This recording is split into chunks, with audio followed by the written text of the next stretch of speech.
Community Podcast. This episode of the Chad and Swisher Do Community Podcast is brought to you by the Oh Hi Oh Guys Productions, powered by RealNerdCorp.com, live on twitch.tv/ComicGameCorp. Welcome, ladies and gentlemen. If you did not already know, I'm your host for this evening. My name is Alex Swisher. I had a clever intro lined up for me, but my entire brain melted. So I really have nothing for you. And the fact of the matter is I'm stalling for time because my co-host is supposed to have a clever nickname every week, and I also forgot that as well. I am Sir Armand Trout of the... Way to blow the lead. Yeah, well. Hey, what's the name of that show that I steal nicknames from? Psych. Jesus Christ, my brain. It's not good. It's not good. You guys can already tell how this episode is going to go because I've literally lost my mind.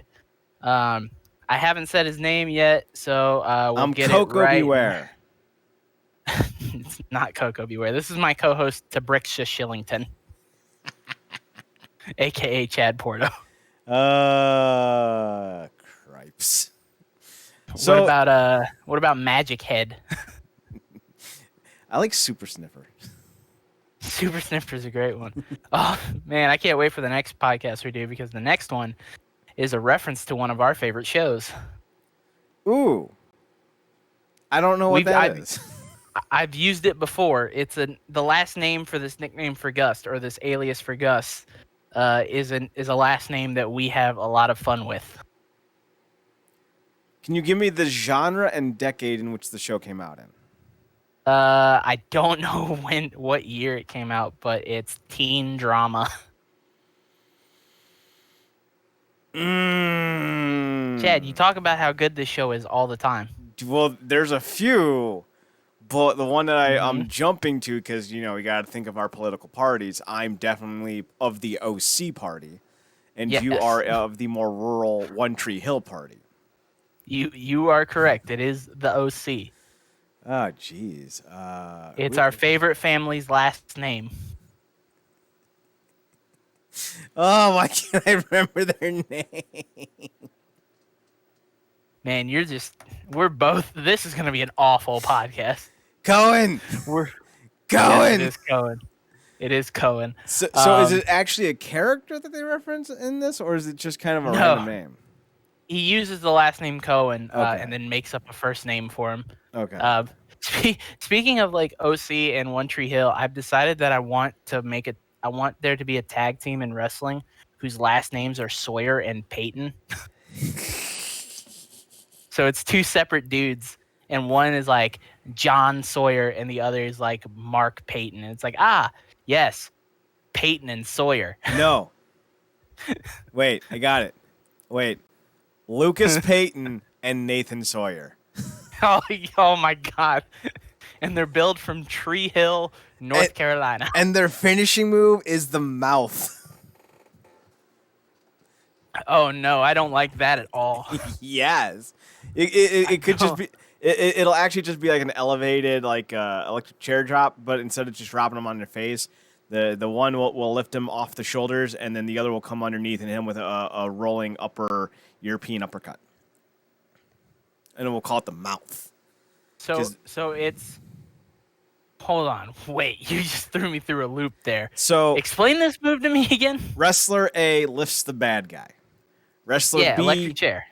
does a back against the rope sprint. Like not a full-on sprint, but just pops off the ropes. As the partner's popping off the ropes, the wrestler A hoists the guy off his shoulders as if it was an electric chair drop, but instead of dropping him face first laterally, he drops him more vertically back onto his feet. But as he's coming down, wrestler B comes up underneath and hits him with a running European uppercut. Okay, so what was the move that Chris Hero did? The death blow? Was that where the one where he picked him up in the electric chair, dropped them back onto their feet, and did the rolling elbow? Maybe? You remember that move? That's like CZW Chris Hero. I don't know. Right. So he had a move where he would pick them up in the electric chair, like what I'm assuming is what you're saying. Mm-hmm. And then instead of dropping them on their face, he would just drop them back to their feet and then hit them with the rolling elbow. So that, except instead of hitting them with the rolling elbow, the guy coming off the ropes hits the fucking Biff Busick running European uppercut. Yes, while the guy is still coming down to his feet. Because in the hero scenario, the guy lands and turns around, if I remember correctly. In this one, it's all about timing. Yeah. It's the centrifugal force of the guy running and the gravitational pull of the guy falling. Kapow! Death. That is just a fucking that is death. Death becomes mouth. That's the name of it. I don't. And why does it have to be mouth? Why can't we call it death skills? Mouthing skills. I was gonna say every time they cut a promo, they have to talk about their mouth skills. And Nathan needs to be blonde and skinny, and Lucas needs to be dark haired and bulky. And they need to wear red and blue trunks as a nod to Jim Draken O'Hare. They go through a phase where they only lose matches, and Nathan starts growing Lucas starts growing his hair out.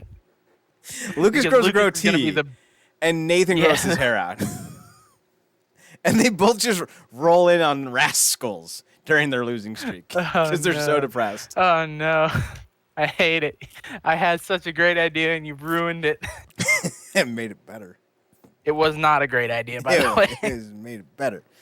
All right, speaking of made it better, this is the best cast. Well, for like 5 episodes. Yeah.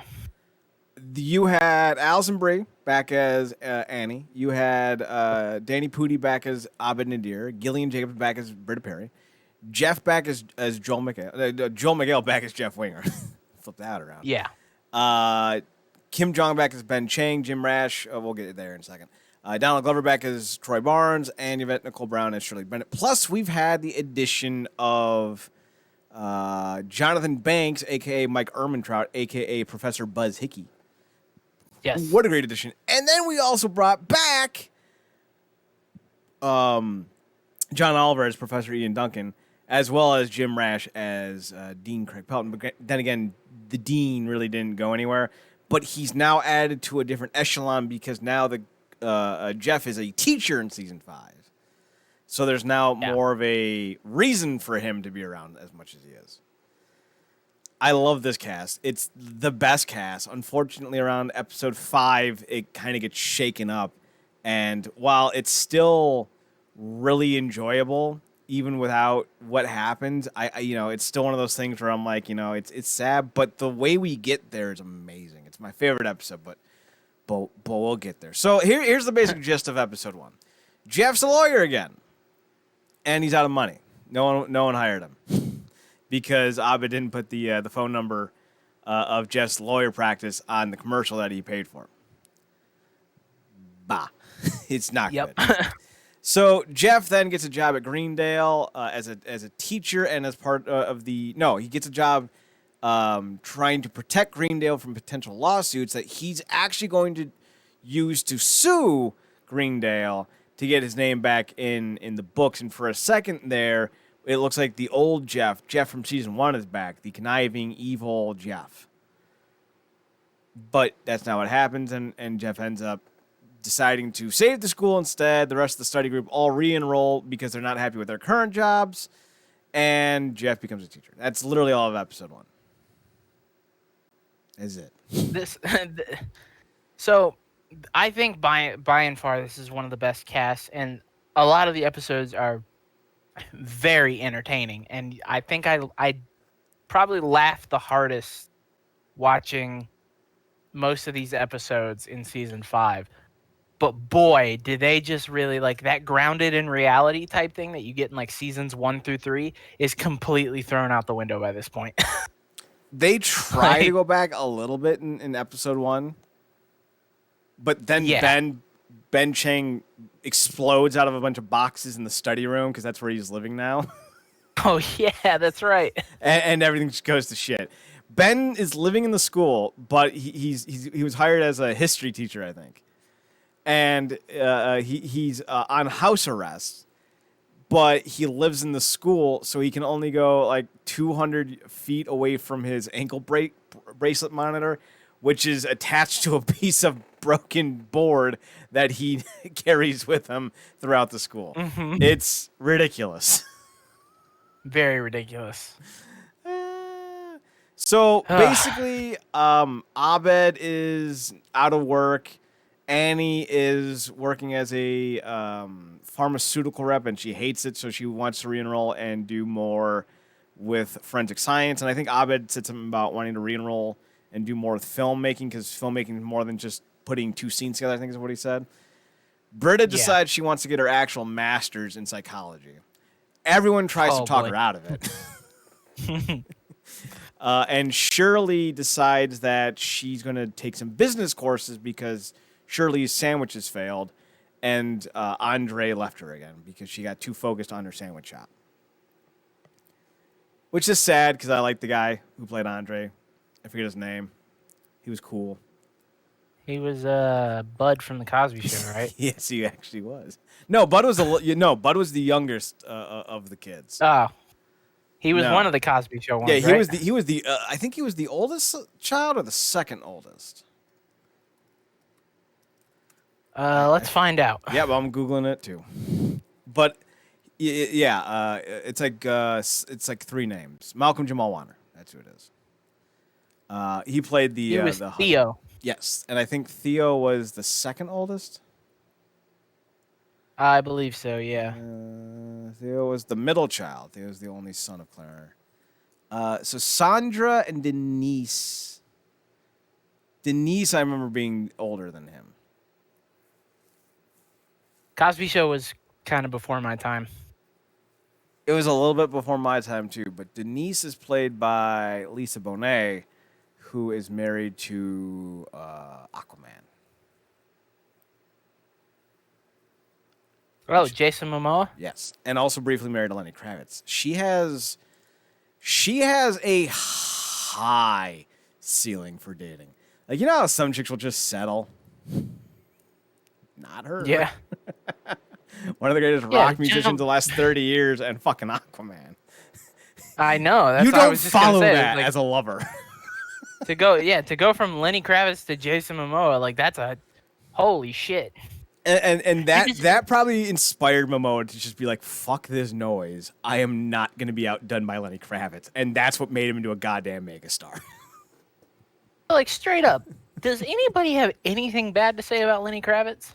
Or fucking Jason Momoa? Well, I have one thing to say bad about Lenny. He's a terrible actor. He was in he was in the Hunger Games. Oh, I never saw that. He played like the costume designer guy in the first one. The first one's the only one I remember.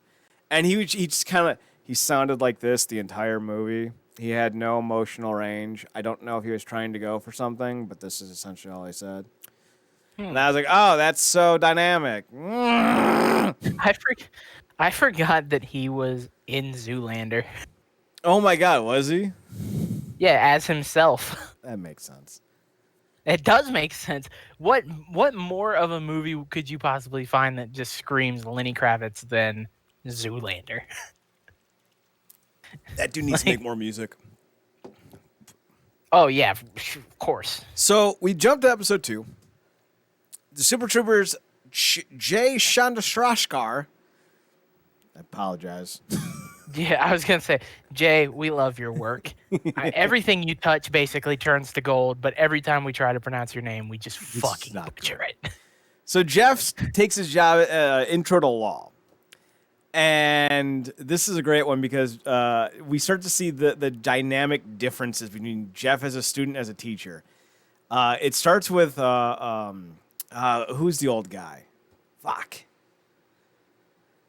Oh, Leonard? Yeah, Leonard. Leonard makes a comment about Winger, and Winger's like, "Shut up, Leonard. I know about your gambling habit." And like, then like you see like two students walk by, and he goes, "Did that teacher just yell at a student?" And like then he like keeps walking by, and he sees two hot girls, and he like leers at them, and she's like, "Ew, did that old guy just leer at you?" And Jeff's like, "What? What?" And And then he goes to class, and basically he starts bragging about how he's not going to teach anything and how they're just going to watch movies and shit. So Annie enrolls in the class. Yep. And basically Jeff pulls a 180 and ends up outsmarting Annie. And I think it was Garrett's like, Mr. Wiener, how'd you win an argument with Annie Edison? And Jeff actually drops like a great nugget of wisdom, and he says, one, Garrett, you don't argue with Annie. You let her argue with herself until she loses. And I'm like, wow, that's really good. And then he's like, it's called like doublespeak, and lawyers use it all the time, and like people start writing it down. He's like, wait, hang on.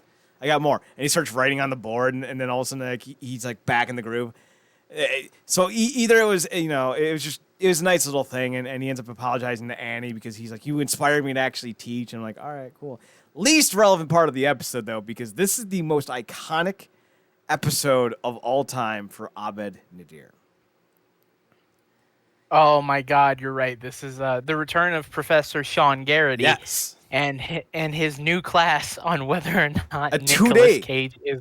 It's a 2-day class, not even a full semester. It's a 2-day course on if Nicolas Cage is good or bad. And spoiler alert, he says in the intro to the class that there is no answer. And then Abed tries to hop in, and Sean Garrity goes, this is Abed Nadir. He caused one of our previous teachers to go insane when he, in fact, proved that there was a boss to the question of who's the boss. And then Abed just shouts out, Angela. So Garrity warns Abed, like, there's no answer. Don't even try. What I want you to do is pick 5 movies and just see. See how you feel.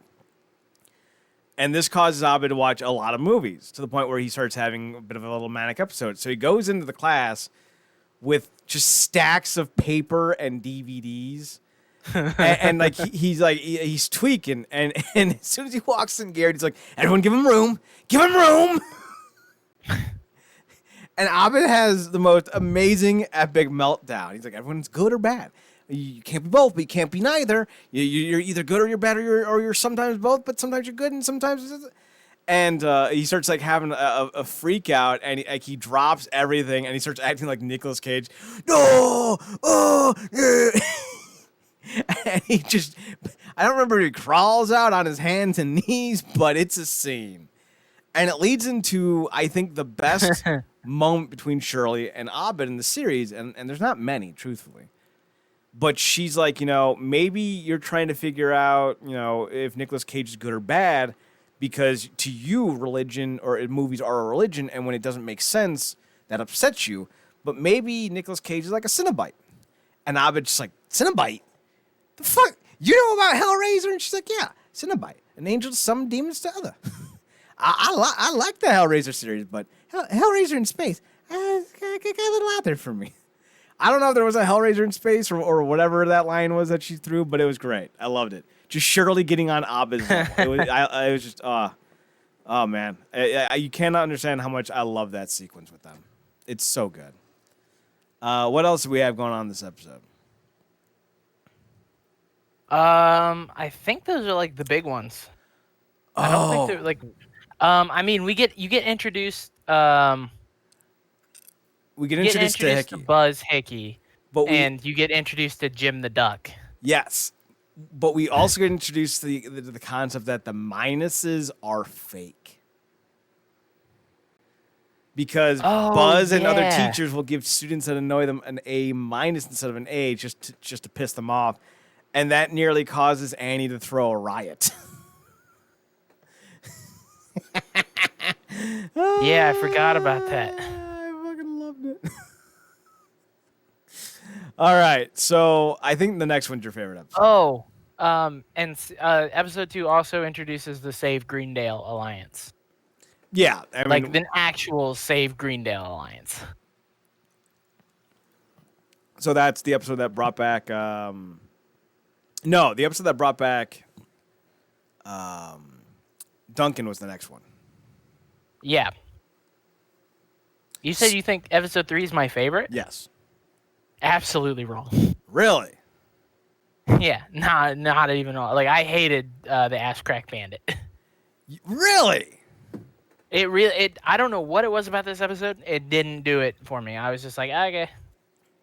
I actually love Like, this I episode. guess it wasn't bad. I don't think there was like a real like single like bad episode, but it definitely by far wasn't my favorite.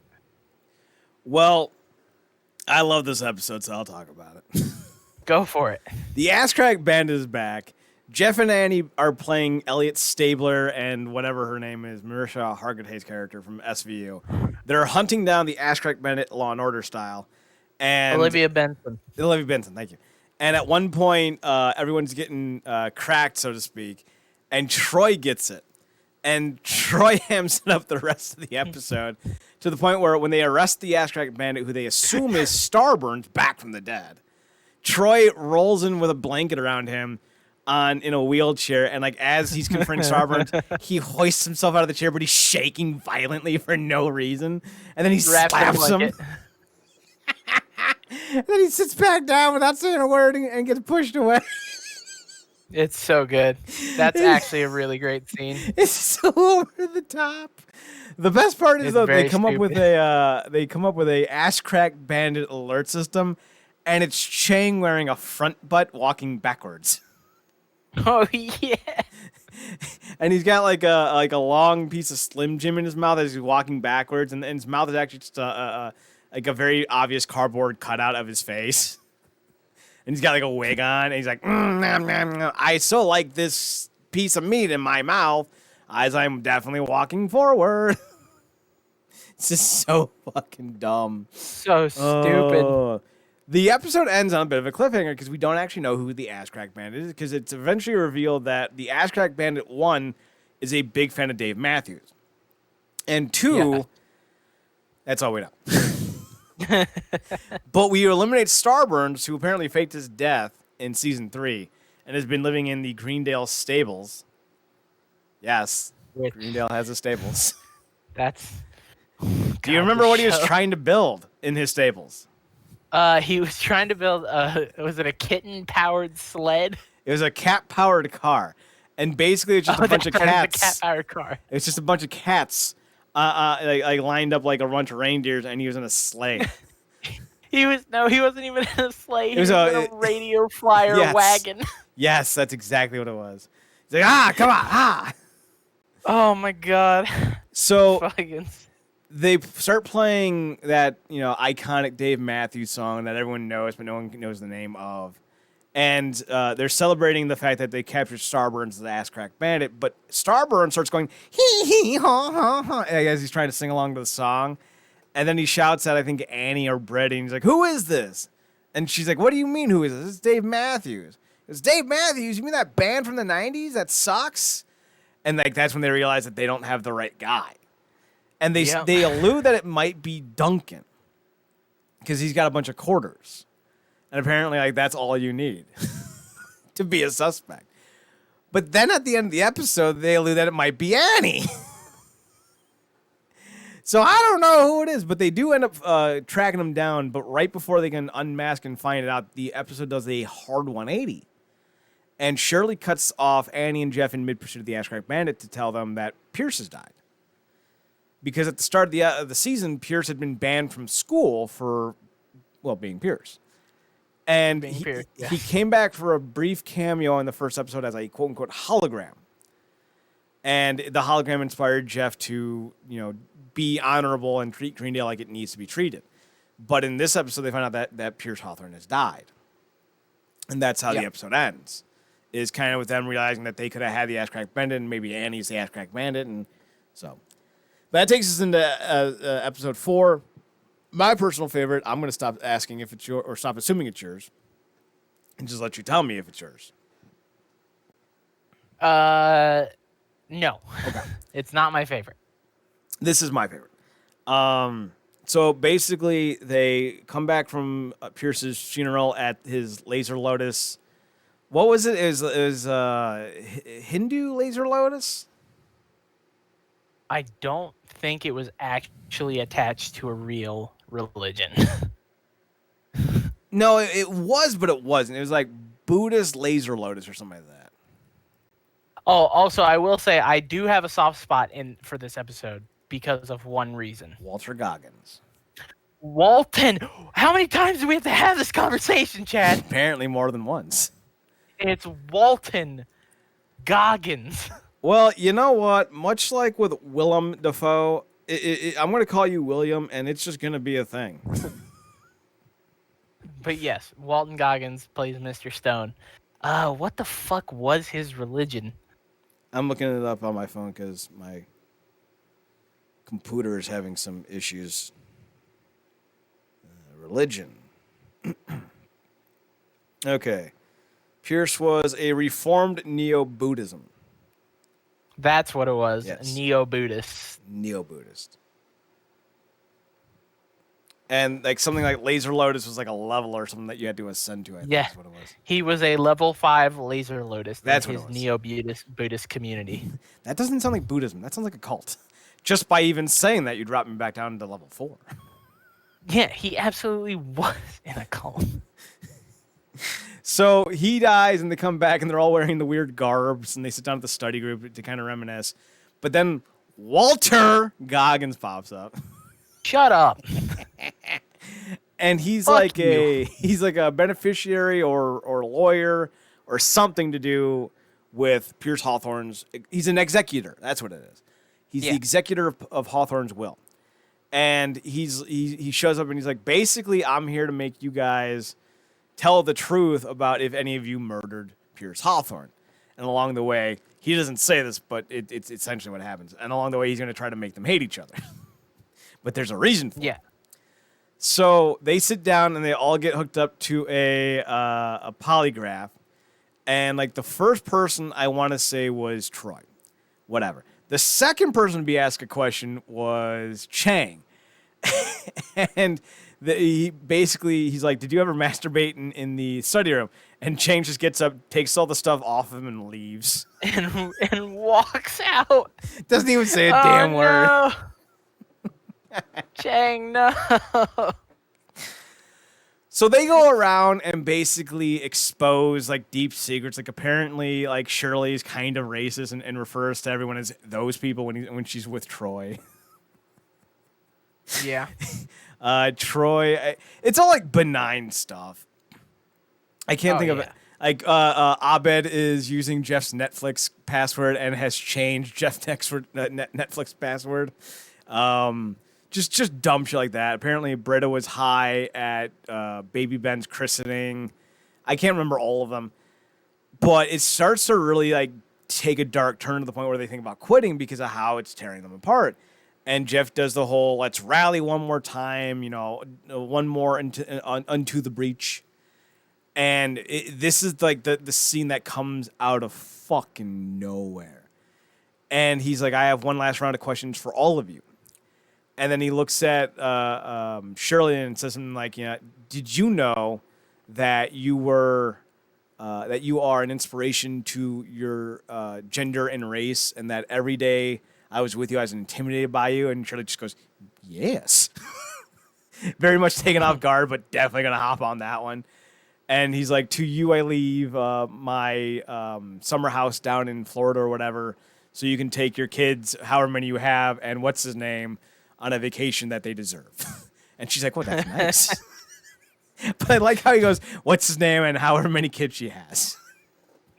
It's a great, like, I love that. That's the best part about this. Before you continue with all of these, is that in true Pierce fashion, he's too afraid to admit his feelings for his friends.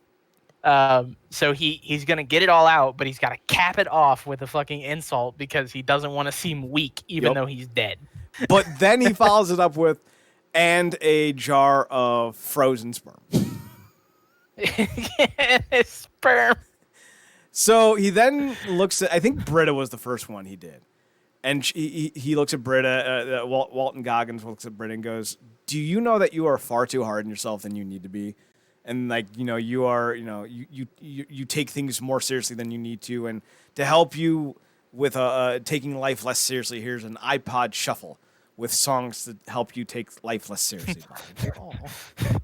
Which is funny because that's actually a build-up to a running gag that was introduced in the season 1 where she had a Walkman and was saving up for an iPod.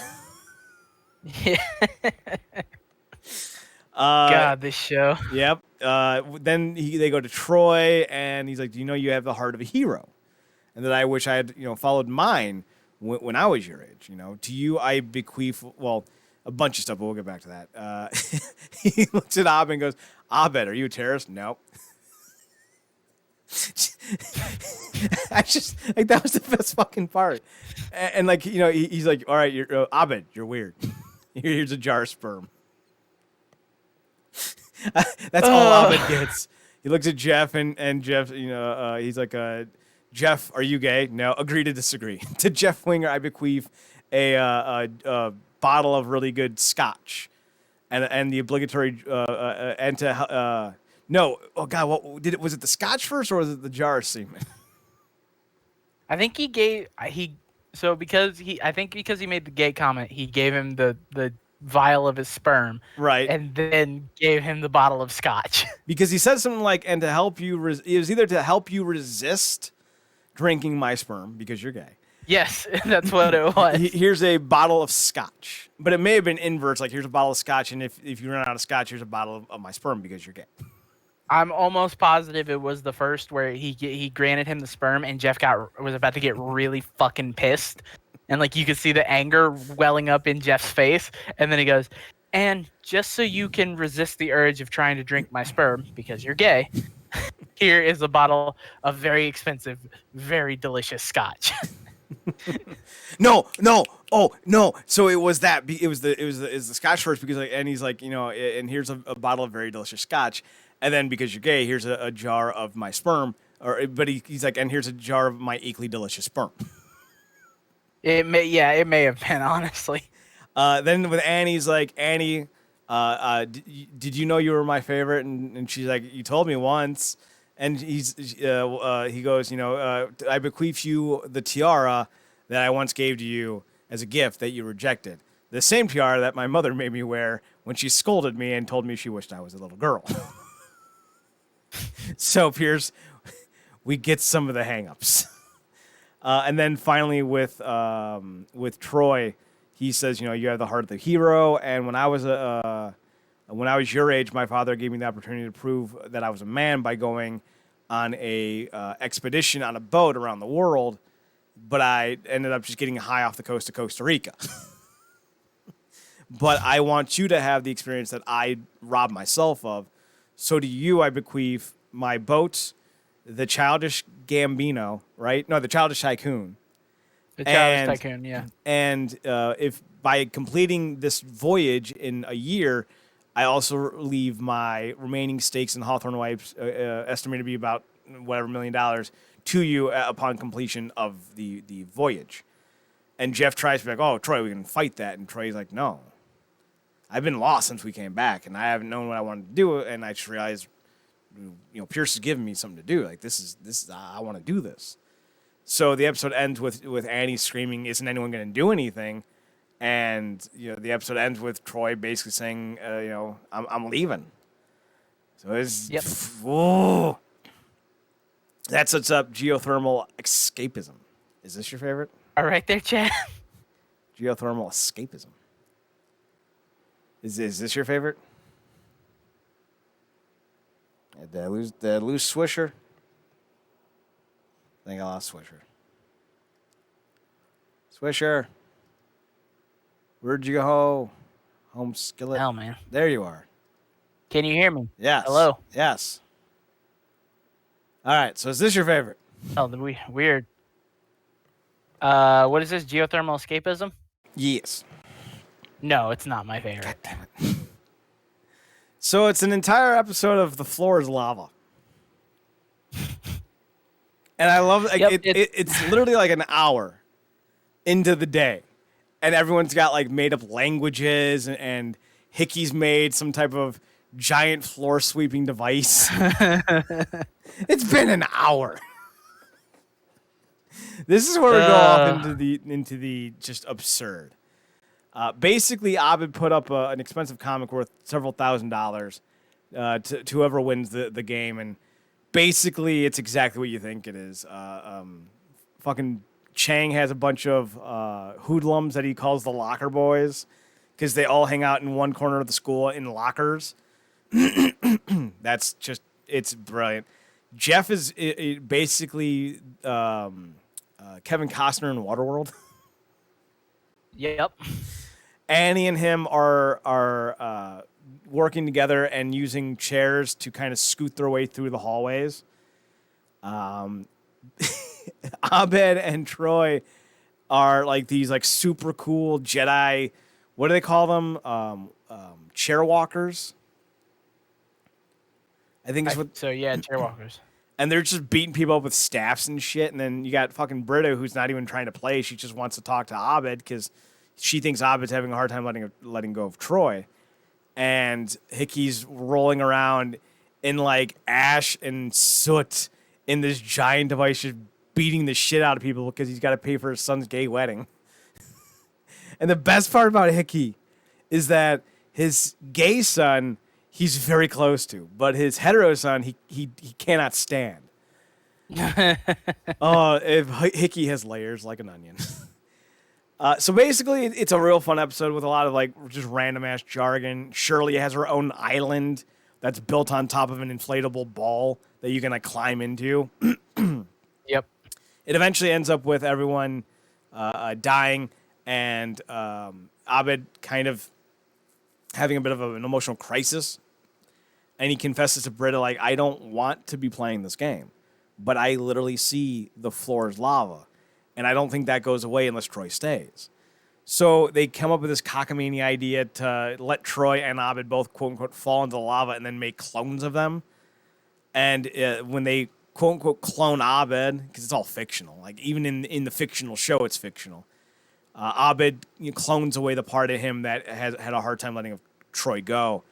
And it really ends in this really cool, emotional send-off for Troy where he, gives everyone a hug and everything. And I forget the song that was playing. Do you remember the song that was playing when he was saying his goodbyes? No, because it's been like 3-4 weeks since I've watched season 5. It's some song. Oh, it's Come Sail Away. Duh. Oh, yeah, but of course. But it was a cover, and it was really good. And he goes to like all of them. He's like, and he's like, I'm so glad I got to meet you in college, Troy. And Troy's like, I'm not. I could have known you for an extra 4 years, and I was just too blinded by my own arrogance to get to know someone who's really cool. So like they hug, and with Britta, he's like, am I better at sex than Jeff? And she just nods. He walks up to Jeff and he's like, you're the coolest guy I've ever met. And Jeff's like, I've never left Colorado. Because we often forget, this show is set in Colorado. Yep. And he says, I've never left Colorado. What you're doing is makes you far cooler than I've ever been. And I don't forget what he says to Shirley, like, thanks for always being like a mom or something. And then like he gets really emotional with Abed. And he's like, so like he's about to get on. They reveal that that he's going to have a companion throughout the adventure. And it ends up being LeVar Burton. And there's no repeat of season 3 where he can't speak, or season 2 where he can't speak because LeVar Burton's there. I think it was season 3. But what ends up happening is instead, Troy has like 1,000 questions for him. To the point where you can just tell LeVar Burton's going to be jumping off over the side of the goddamn boat once they get into the water. Yeah. It's great. So It's very good. This is the last episode of Troy. How do you feel they did with the Troy send-off?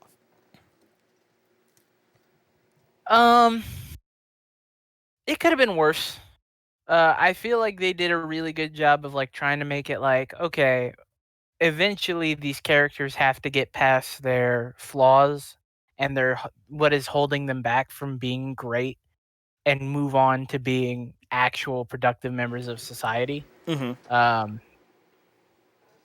And even though I think maybe they could, like, he's one character that definitely had a lot of growth, because you look at certain characters overall, like from like season 1 to season 5, Annie hasn't really changed all that much. Like she's a little bit more understanding of people, but she's still basically just Annie. Well, I would say that she has changed, because in the first one she's very reserved, but she's also very not anorexic. What's the fucking word I'm thinking of? Where she's like high strung. She has a lot of anxiety. Yeah. Now she's very much in her shell, like out of her shell. She's more compassionate and far less anxious all the time. And now she's becoming a lot more outspoken and assertive. Sure. Yeah. As far as like the overall character, though, I feel like they didn't need to do much to change her because she was already smart enough to get by on her own. Mm-hmm. Abed's another example because like Abed is smart enough to get by, so he doesn't need to change. But he's also from the beginning of the series to the end of the series, he's just weird. Yeah. That doesn't really change. Troy goes from being the stereotypical dumb, like idiot to like actually having depth as a character. And they do the same thing with Pierce, but they have to kind of just fucking write Pierce off because. And you can see that in the last episode, their plans with Pierce and his growth were probably far beyond what they were actually able to keep Chevy Chase for. Yeah, well, Chevy brought on so much of that on himself, and him and Dan Harmon didn't get along. So I'm surprised that things weren't better in season 4 because Dan Harmon wasn't there. Yeah, true. Very, very, very interesting. So, yeah, it was a pretty good send off. I can't complain about it. Okay, that takes us into analysis of Quark-based networking. If you tell me this is your favorite, I'm just gonna stop. Because, no. This one was okay. And it was only okay because of all the cameos. Oh, yeah, all the cameos are great. Not my favorite episode. I think this is the worst episode of the season. But you had Robert Patrick. I don't think it's the worst, but it is bad. Well, when we get to the one that you think is worse, let me know. We had Robert Patrick. I'll let you know. With the former T-1000. We had Nathan Fillion. We had the Indian guy who's going to be in the new Marvel movie that got super ripped, and I can't remember his name, and I find him super annoying. That doesn't help. Kumail Nanjiani. Yeah, him. He annoys me. He's in this. Who else is in this one? The woman who would end up playing Frankie in season 6 of Community is in this as a different character, so that was kind of cool. Did I miss any of the cameos in this one? I don't know. Let me see here. It's basically an episode where Annie has to figure out the truth about political problems in Greendale with Hickey by her side. And it culminates in Hickey hanging up a cork board during a dance, and that incites a battle where Annie jumps on the back of a bunch of I can't remember what they were. It custodians, I think, and a bit of a Donnybrook insert. I think this is also the episode where they set up the dance. And it's they're trying to think of a theme, and they wanted Annie to think of a theme, but she's like, I can't always do this for you guys. So Chang comes up with one called Bear Down from Midterms. So this was actually great. I love this. So like they set up all these cardboard cutouts, and they're like, yeah. And then Fat Neil comes in, and he's like, a bear dance? Too soon, you guys. This is just downright ghoulish. And then like, Neil, what are you talking about? He goes, like you didn't know. It's been all over the news all morning. And they realize that there was a bear attack in like Minnesota where a bear went through like a 6-year-old girl's birthday party and killed like 20 people. And Chang goes, that's where I got it from. And then he stops and goes, oh, because he realized he fucked up. So they all turn the bears into dogs, and they're like, yeah, it's a fat dog from midterm. And when Annie goes like, fat dog from midterm, they all start like fucking with Annie, like, oh, Annie, is this a race thing? Annie, do you not trust us? And she's like, it's great, you guys. So during the little fat dog, and like fucking Chang comes up with the whole dance during the main dance called the Fat Dog, and he gets everyone to do it. But then when the kerfuffle breaks out with the custodians, Garrett bumps into one of the bear-turned-dog cutouts, and like the fake dog ears fall off of it. And Garrett turns around and goes, "It's a bear down!" And like everyone flees, and like the episode ends. It's like just so goddamn what. So the main part is dumb. The dance part was fantastic. The tertiary storyline. Oh God, was there Abed? So this is Abed spoils Bloodlines of Conquest for Britta, which is like Game of Thrones, basically. Oh yeah, this is great. and so she tries to spoil.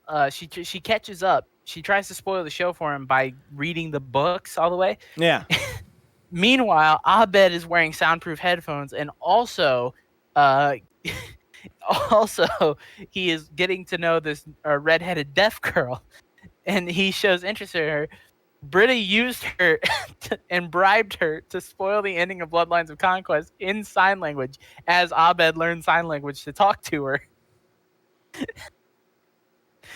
And it completely spoils the show for him. But then they just reintroduce Rachel, Brie Larson. Because she shows up in season 4 for like one episode and then just disappears. Mm-hmm. Yeah, so they finally do the thing with they finally break Abed's curse of him falling for a girl that lasts one episode and then we never see her again. Yeah, and this was still when Brie Larson wasn't insufferable. So I was happy about that, and it was even great because like he's like, she asks him like, do you want to go get lunch or something? And he goes, no, but I can go get dinner now. And she's like, cool. And he's like, wouldn't anyone mind? And she goes, oh no, I just started this coat rack. This wasn't official or anything. And they all just leave. Fucking coat check just left in the wind. Also, I remember that the after credit scene was Professor Duncan trying to call the faculty office. Oh my God, that's right. Staples, and he accidentally directs himself to some military line. For and they asked Cerulean, press 3. Cerulean, press 3. So they ask him for a passcode. And I don't remember what he says. He just punches in a bunch of numbers, and it works. He punches in a bunch of numbers, and they say he activated the Arcadia protocol and top clearance level, and then he tries to cancel the order, and he hangs up the phone real quick, and then you just hear the sound of low-flying military jet. The best part is as soon as they fly by, he looks down and goes, there's some staples. And he picks them up. Dude, this episode wasn't great. Like, the main plot of this episode sucked. Mm-hmm. Everything else going on around it was so good. Yeah, I agree. So then we have bondage and beta male sexuality. Definitely, this might have been worse than the one before, truthfully. Duncan tries to sleep with Britta. It turns out Duncan's actually a good guy because Britta ends up meeting a bunch of her old anarchists, her old friends who are anarchists, and they've all sold out essentially, and they make fun of her for still, being who she was and not getting, getting into society and evolving and all that stuff. And they're real pieces of shit, truthfully. And both Jeff and Duncan kind of have a thing for Britta in this episode, but Jeff kind of concedes and Duncan shows that he's actually not a terrible person, so that was pretty cool. Chang ends up finding out that he's in like a middle of a ghost mystery because he ends up giving like a monologue to all these people and they celebrate and then like the janitor's like there's no one in there, no one's been in there since the fire of '84. And then Chang runs in there and goes, the janitor said you guys are all ghosts. And then he runs out and screams, they said you were a ghost. And then, like, I forget when you saw this. It may have been in the bumper at the end of the episode. You just see Chang running back and forth, back and forth, back and forth in the span of 30 seconds. It's like you think it's taking several minutes or even several hours for Chang to deduce who the ghosts are, but it's actually just like within 25 seconds. And he ends up screaming and running out of the event, and no one knows why. He has like a full-on fucking psychotic breakdown. This might be my least favorite because that's the tertiary angle. The first angle is the Duncan, Britta, Jeff stuff. The second angle is Abed and Hickey Abed ends up spraying a bunch of foam all over Hickey's duck comics, ruining Jim them. the Duck. Jim the Duck. So he handcuffs Abed to his filing cabinet so Abed will miss the midnight showing of Kick Puncher. I think it was like a reboot because it was like right around the time RoboCop got rebooted. But he won't let him go, and Abed has a hissy fit, and I forget eventually how it's resolved, but Hickey ends up, unhandcuffing him, and yeah, it's kind of just how it ended, I guess. It wasn't very good. I didn't mind it. I mean, the main plot I didn't care for. The Chang stuff was funny, and then anything. I don't know why, but I have a soft spot for Buzz and fucking Jim the Duck. So anything with Buzz talking about Jim the Duck, because it's such like his character arc is so fucking ridiculous because they have all these like brooding flash like moments of him like staring at like newspaper clippings and like photos and like his old like detective's badge and stuff like that, and like we get this audio of like it's like flashback audio of like him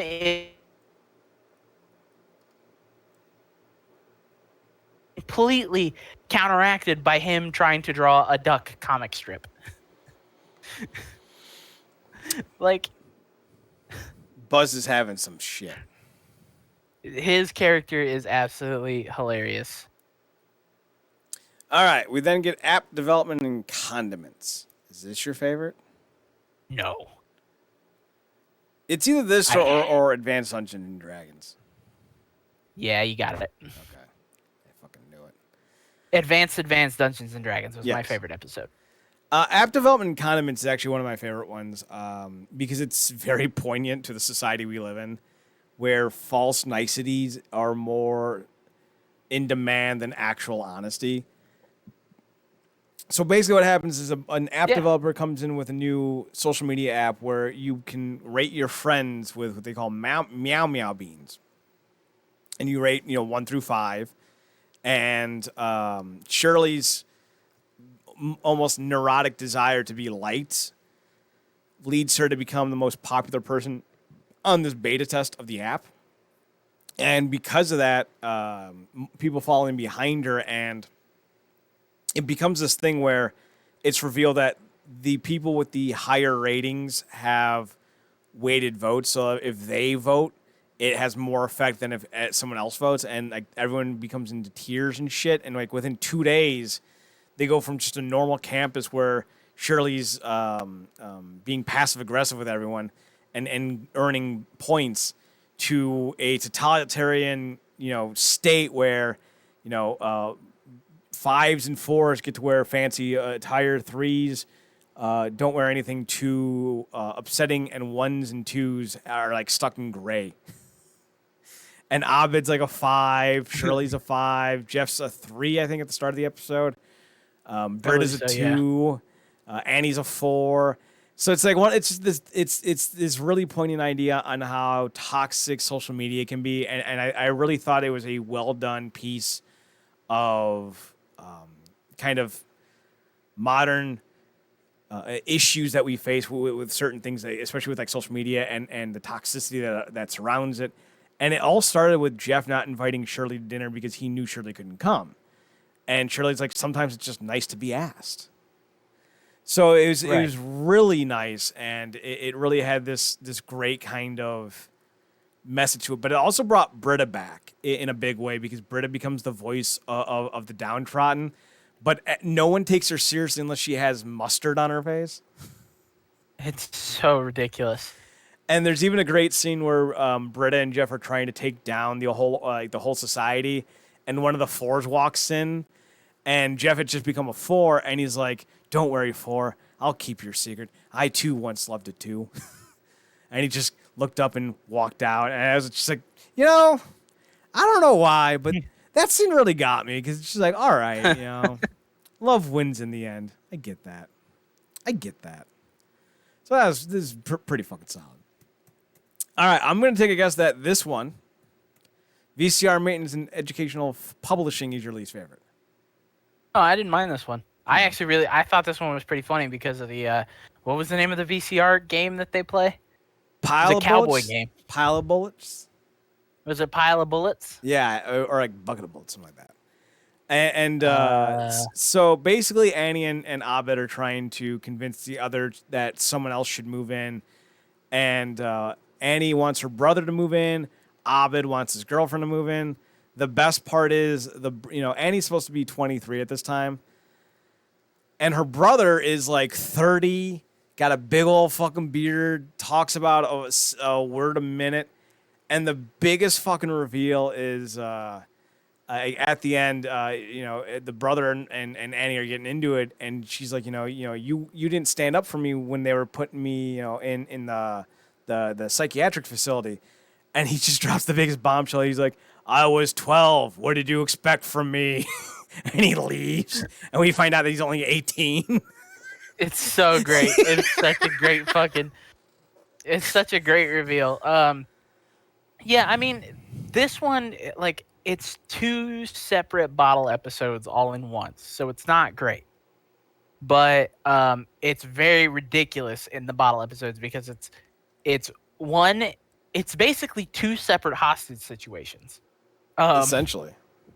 Where Annie and Abed are holding Rachel and Annie's brother Anthony hostage, playing this game Pile of Bullets because they want to get either Rachel or Anthony to move in. And the other is that Jeff, Shirley, and Buzz Hickey stumble across the mint condition chemistry textbooks because they're cleaning the storage room. The textbooks are like super valuable and they're going to sell them. So they have to keep bringing people in for cuts of the profit so that they can sell them. So they end up bringing in Britta, and then they bring in Chang. And then Jeff wants out, but Shirley's like, I don't want you to rat on me. So they tie Jeff up. And then they tie Chang up because Chang starts losing his mind for whatever reason and doesn't want to be a part of it. Jeff starts fucking with his mind. That's right. Yeah, Jeff convinces him to try and leave, and then she ties Chang up, and basically it just ends up with what it's Shirley's the only one left standing. Yes, and because then she ties everyone. Somehow everyone gets tied up, but Shirley. It's like Reservoir Dogs on steroids. it is exactly like Reservoir Dogs, where they all end up just betraying themselves. And Shirley goes to meet with the buyer. And the buyer tells her that the textbooks have no page numbers, so the whole bundle is only worth $20 of recycled paper. So she has to go back and free Hickey, Britta, Chang, and Jeff. The best part is the reveal where she's like, so what do you think? And he's like, well, I can give you 20. And she's like, per book? And he goes, no, $20 in total. I think it was maybe like 200 or something like that. But he's like, your books are useless. They have a defect. And she's like, what are you talking about? And the professor walks away and goes, open up to page 120. And she's like, I can't. There's no page numbers. And he's like, exactly. Yep. It's so well done. This is solid. I like it. This is solid. I do like the post-credit scene was Gina Gershon convincing her husband to quit Apple because he got the host as the Pile of Bullets video game. That's the creator of Breaking Bad. Vince Gilligan? Mm-hmm. Yeah, he was the Pile of Bullets guy. Well, look at that. It is. Yeah, there's a very big Breaking Bad theme in this season. I couldn't have, I would not have recognized Vince Gilligan, but as soon as I saw Gina Gershon, I was like, what the fuck? Yeah, that was a weird get. I was like, this isn't Face Off. Face Off or fucking, what's that goddamn movie? Which one? Showgirls? I was getting ready to say Showgirls. Yeah, what a very weird get. Right? It's such a weird get. For a post-credit scene. Mm-hmm. Very weird. But. Advanced Dungeons and Dragons.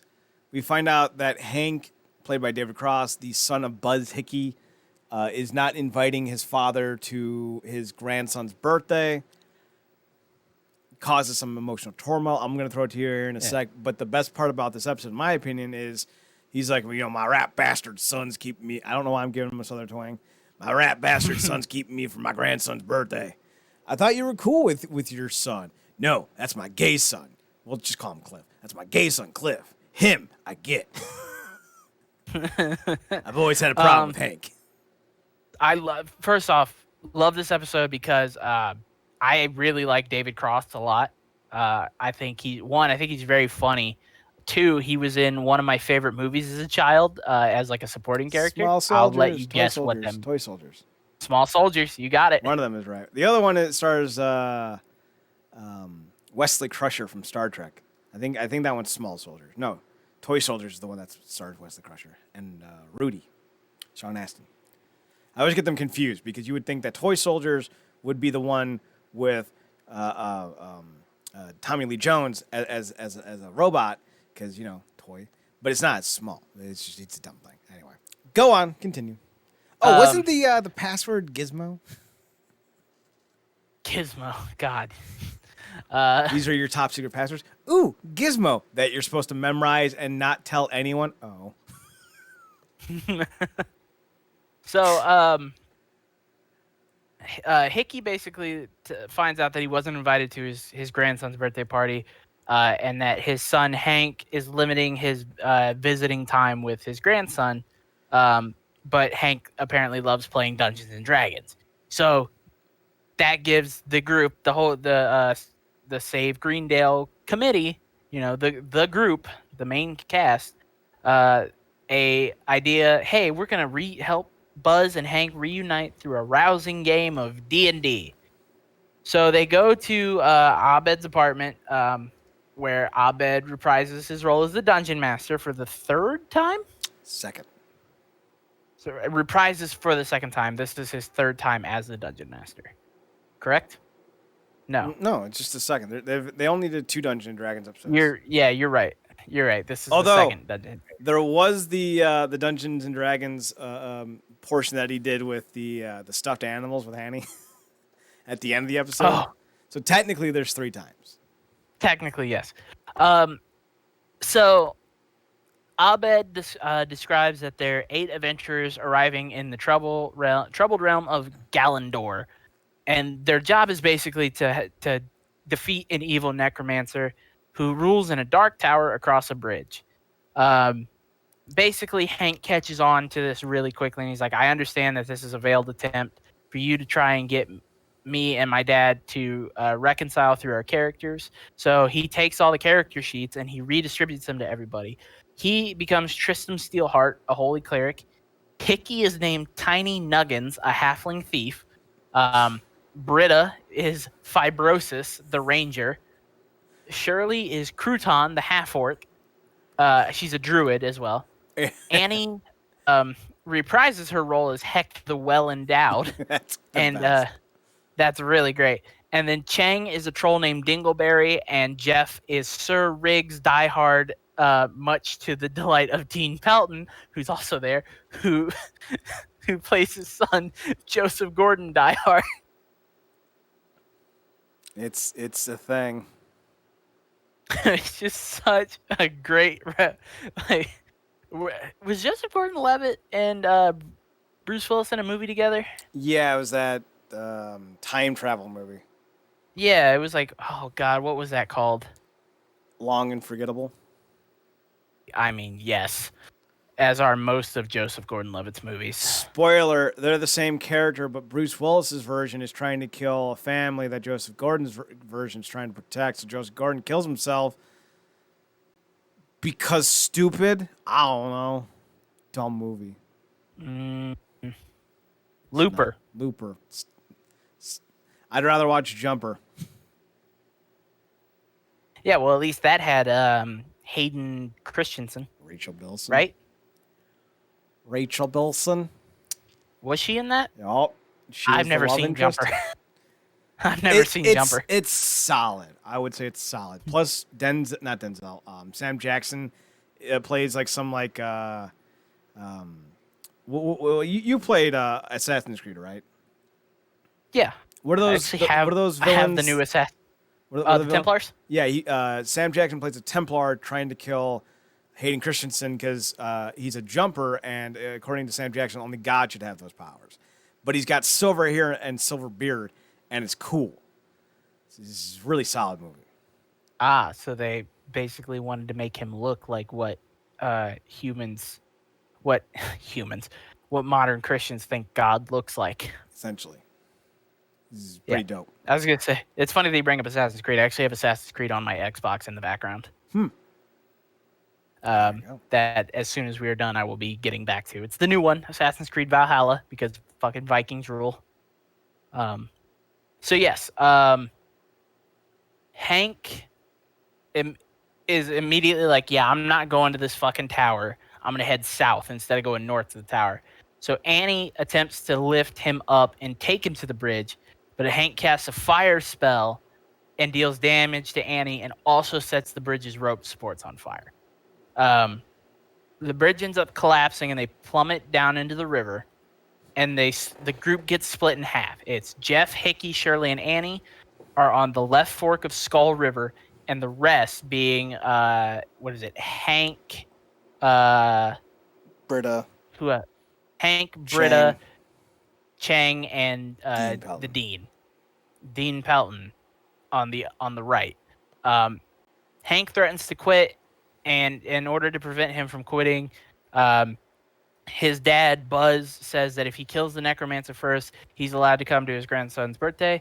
And Hank accepts, saying that if he wins, Buzz will not go to the family's Christmas or Thanksgiving, and then the parties go split into separate rooms. Basically, at this point, there's a lot of bullshit. Just skip to the part that I know you want to get to, where Buzz does Buzz things in D&D. Oh, like towards the end? Well, do you remember where they get ambushed by the monsters and the hobgoblins? Yes, and they all start fighting the hobgoblins, and Buzz is like, kill them all. And then Abed playing one of the hobgoblins starts talking, and Hickey goes, "Wait, they can talk? Bring me two of them alive." I love it because Abed is sitting there playing two different hobgoblins. And they're shooting it from different angles to give you that effect that he's playing two different characters. While Hickey is just fucking interrogating him. It's really funny. So basically, both parties end up eliminating themselves down to one person each, being Hank and being Buzz. They both enter the tower while still fighting each other, and they make it to the Necromancer's workshop. And the Necromancer has fled since the party spent an hour fighting over who gets to kill him. Hank and Buzz complain to Abed because they didn't get a resolution. And Abed says it's their own fault for delaying the battle by infighting.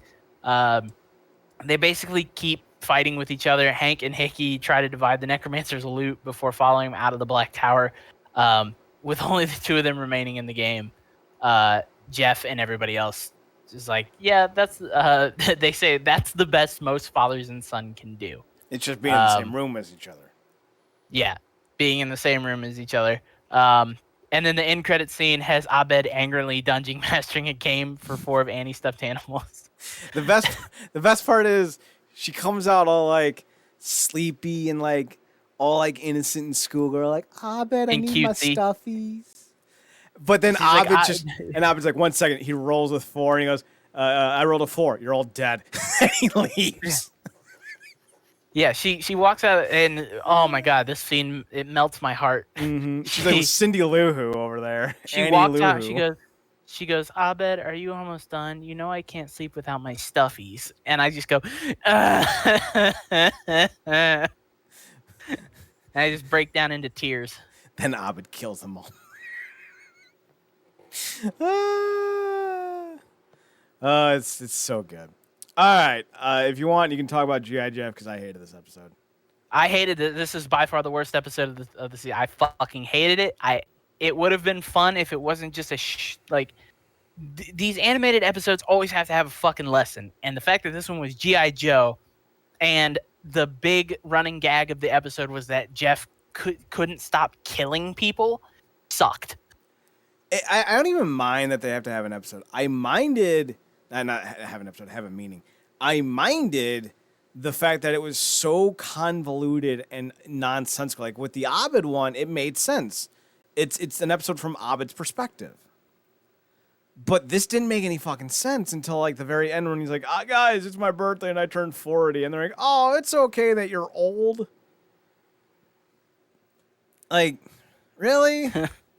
Yeah, Fuck that off. was the whole that was the whole fucking nix of the episode, is that he just didn't want to admit he was old, right? It would have been better if he was having a mental break like Abed, but instead of it being claymation, everyone was dressed up as they just had like little GI Joe action figures instead, and it was like and like instead of like it being like animation or like CGI, you would literally just see like a dude's fingers around like the shoulders of like the GI Jeff character, and just like prodding him down the fake hallway of Greendale, and like you would see like the hand move, like the little arms and shit. Like that would have been hilarious. But then present it as like just a normal everyday episode where Jeff's like, you don't see the hands maneuvering us? And I'd be like, Jeff, I once imagined we were claymation. And even I'm not that crazy. Like, it would have been great. But instead they try to go super meta with this super poignant story where Jeff's in like some type of like hysterical coma or some nonsense like that. And like there's like an ad break in between where like they're selling fucking G.I. Joe toys. And it's just so dumb. Fucking Yeah, I hated it. So we then have the two-part season finale, which also served as a possible series finale if it did not get the sixth season. Basic story and basic sandwich. Greendale is being appraised, and everyone's running around to make sure there's nothing left to basically get them in trouble with.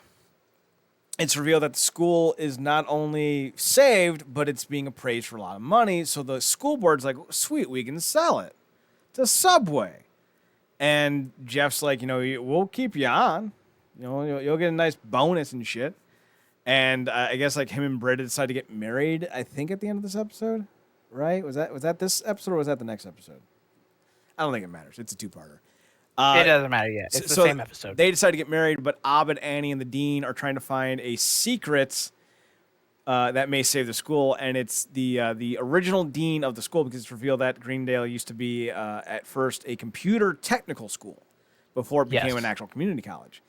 So they're all looking for like the secret that would get them into the secret underground chamber or whatever, and Dean's like, I've looked for it for 20 years, Annie. I think I would know if it was in my office. And then Annie points to the wall and she goes, Dean, what's that? And she's like, and Dean's like, oh, that's just something left over from the original dean of the school. So she picks it up, and it's like the future, or like the secrets are within, or something like that is like what the plaque says. And she takes it off, and like there's a little cubby hole with like a secret stuff in there to point the way towards where the secret treasure is.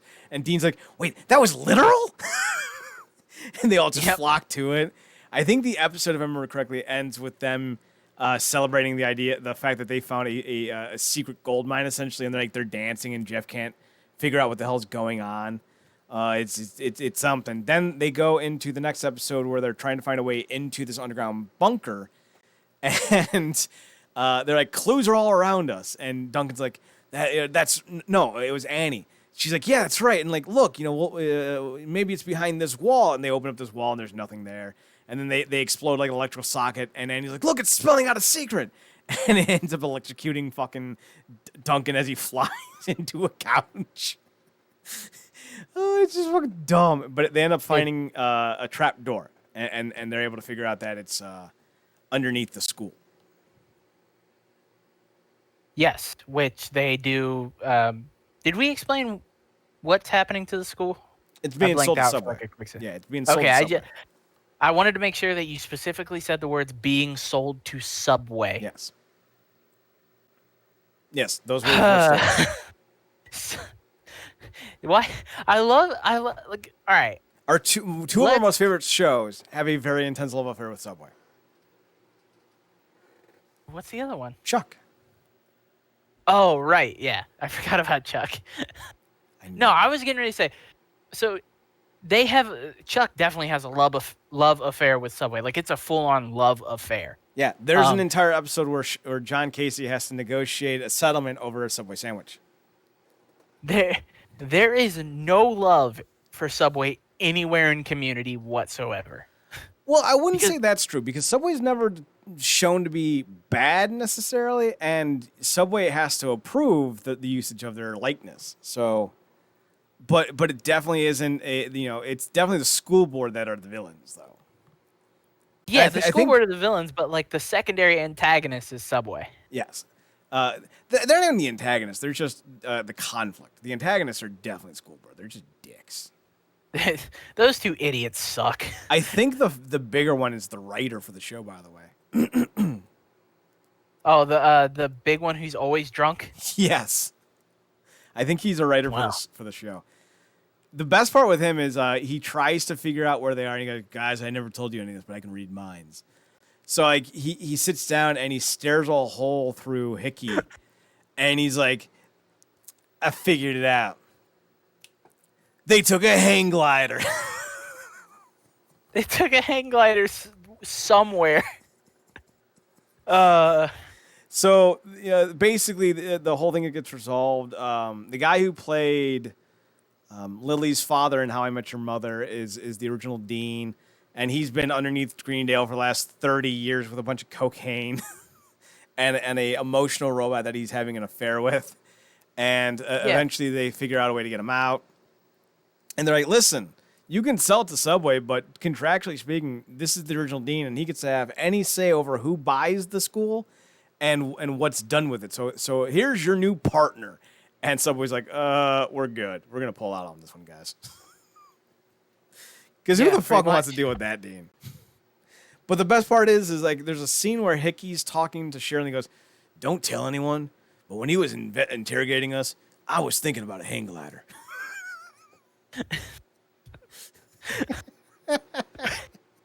Which is absolutely ridiculous, but completely on par for the humor that you would expect out of this show. Oh my God, it's so good. Of like, oh, this guy thinks he can read minds, and of course he's way off base. And then 15 minutes later, they fucking pay off the joke again.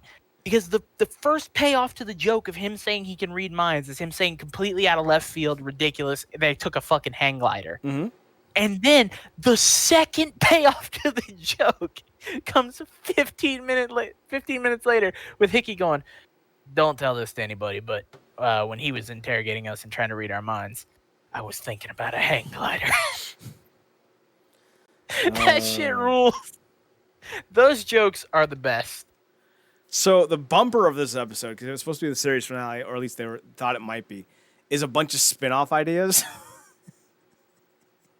And it was like it was the two school board guys and Chang in an NBC procedural cop show where he's like the mentalist, and then there's like the obligatory hot hospital and like some like random ass ones. It's really fucking funny. Oh, I loved it. I love that bumper so much. It's very funny. So that's season 5. Somehow it took us an hour and 20 minutes to talk about. I'm trying to see. I'm looking on Wikipedia at the season finale that's saying something that Dan Harmon clarified that something was specifically due to Annie. And I think it's something to do with Jeff. I'm looking for. Oh, Jeff volunteers and tells everyone to turn around as he hooks himself up to the machine. Oh yeah.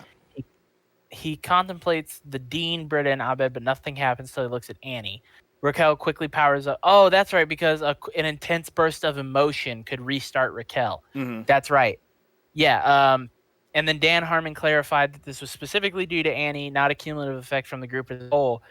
And Dan Harmon stated clearly he loves Annie. I mean, no, it's not just because he looked at everybody. I think you know it's Annie. I'll be direct about that. He looked at her and his heart opened the door.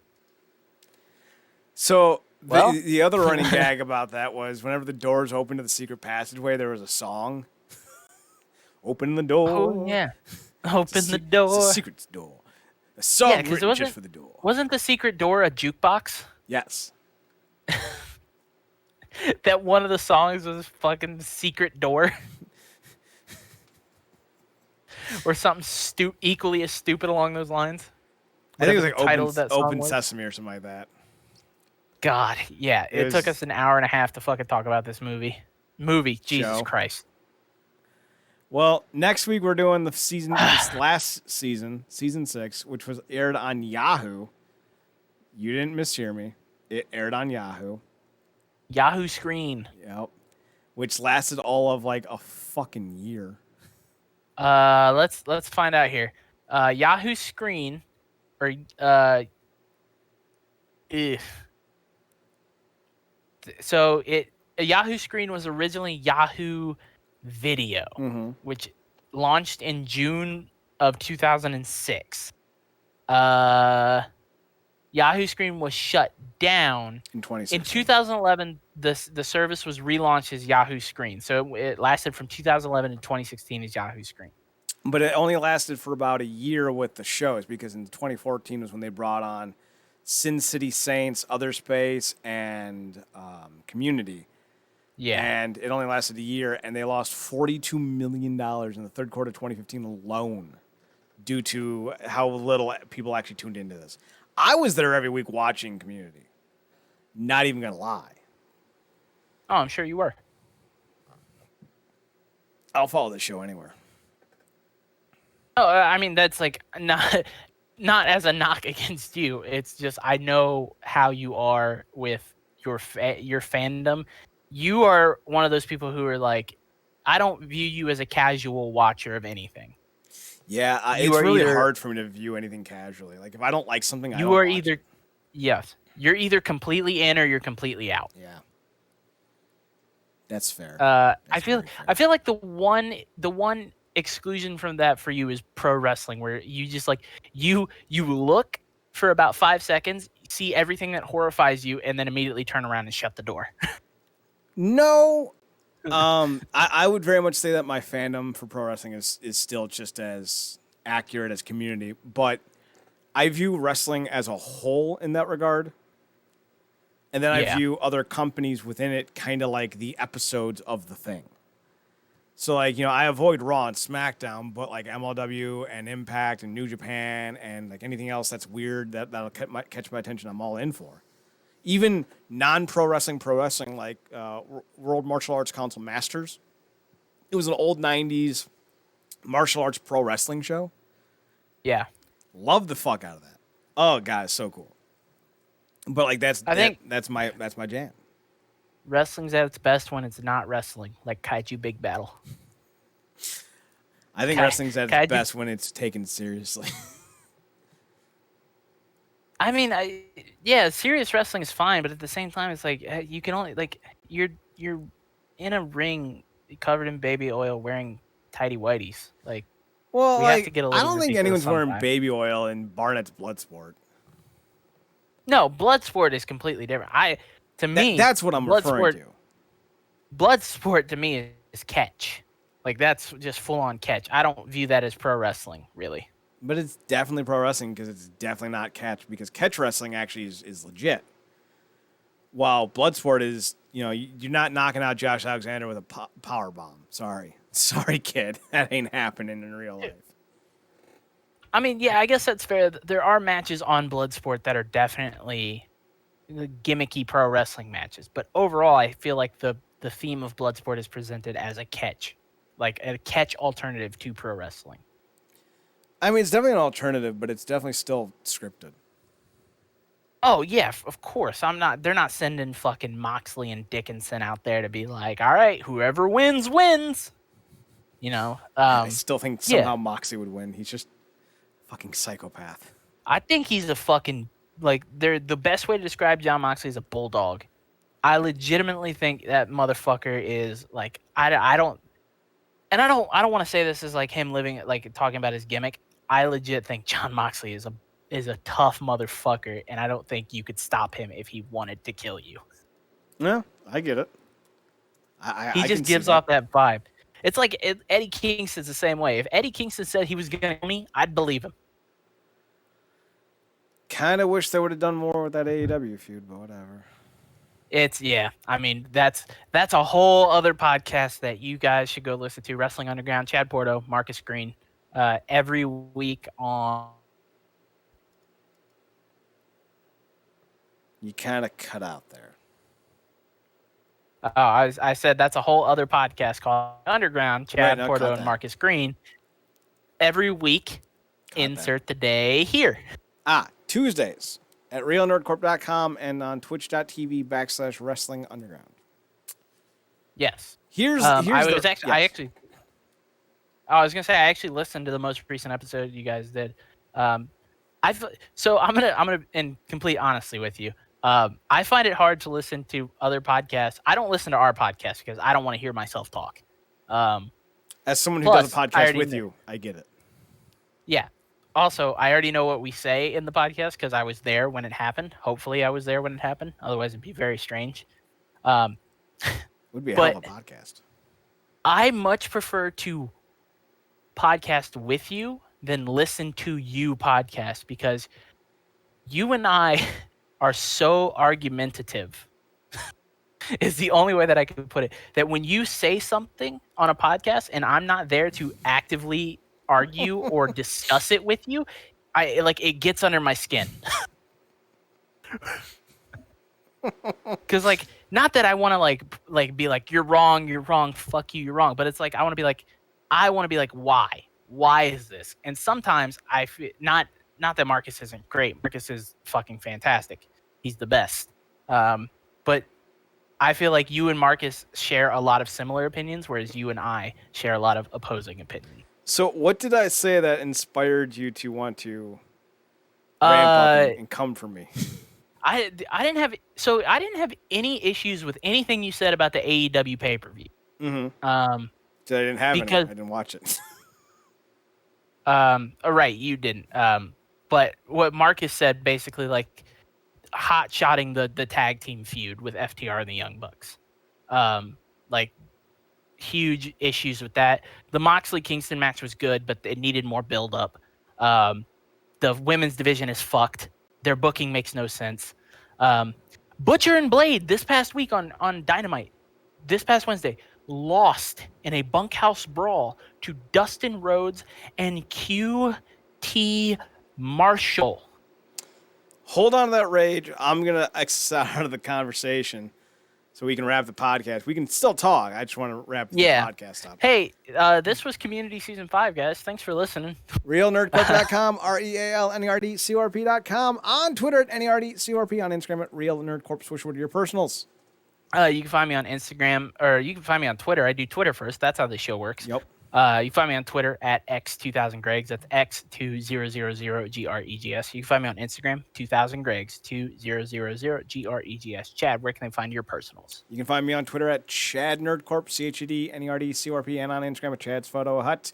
Swisher, I think now is the time when you're supposed to do your stupid little outro where you're cutting me off. I interrupt you here and I tell you that we're out of time. We gotta go. We gotta go talk about wrestling. See you guys later. Goodbye. See you next week. We're out of time.